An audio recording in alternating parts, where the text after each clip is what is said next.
சுத்தமான முறையில் தேங்காய் எண்ணெய் எப்படி ஆட்டி எடுக்கிறது அப்படின்னு சொல்லிட்டு நம்ம பார்த்துருவோம். இப்போ வந்து தேங்காவை வந்து செக்கு மிஷினில் வந்து போடுறோம். அது கூட வாசனைக்காக வந்து ஏலக்காய் கொஞ்சம் வந்து இடித்து போட்டுப்போம். வேறு எந்த ஒரு கெமிக்கலும் ஆட் கிடையாது இதில்.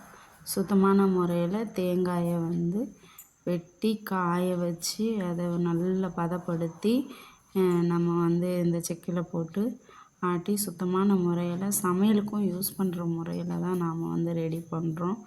இந்த தேங்காய் எண்ணெய் பார்த்திங்கன்னா நம்ம உடம்புக்கு நல்ல ஹெல்த்து.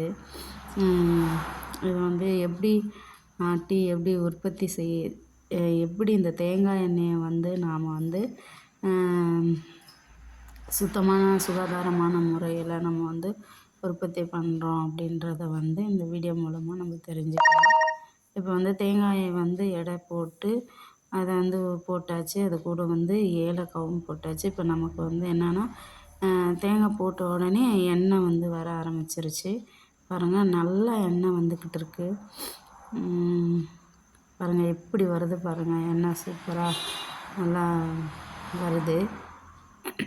நல்லா சீக்கிரமாக வந்து இதில் வந்து அரைச்சி கொடுத்துரும். உங்களுக்கு சுத்தமாக சுகாதாரமாக இருக்கும். நல்ல தேங்காய் எண்ணெய். தேங்காய் எண்ணெய் வந்து யூஸ் பண்ணால் உடம்புக்கு ரொம்ப நல்லது. பாருங்கள் எப்படி பண்ணிகிட்ருக்காங்க.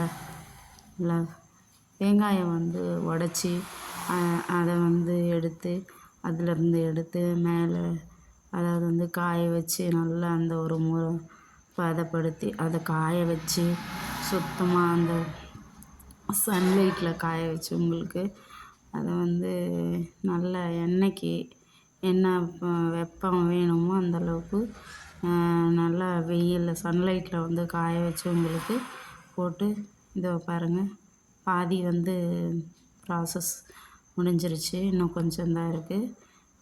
பாருங்கள், காட்டுறாங்க பாருங்கள். நமக்கு வந்து நல்லா க்ளீனாக இருக்கும். எண்ணெய் பாருங்கள் எப்படி வருது. இப்போ வந்து உங்களுக்கு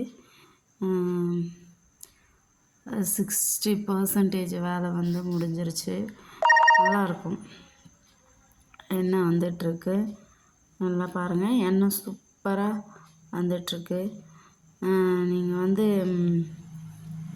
பாருங்கள் எப்படி ஊற்றுது பாருங்கள்.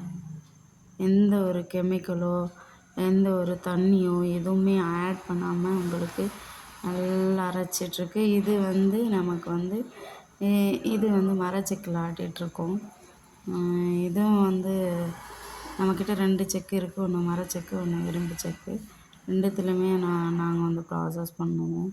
நல்லாயிருக்கும், செம்மையாக இருக்கும். எண்ணெயோட வாசம் எல்லாமே சூப்பராக இருக்கும். நாம் வந்து ஏலக்காய் வந்து இதில் சேர்க்கறதுனால எண்ணெய் வந்து நல்லாயிருக்கும், சீக்கிரம் கெட்டு போகாது.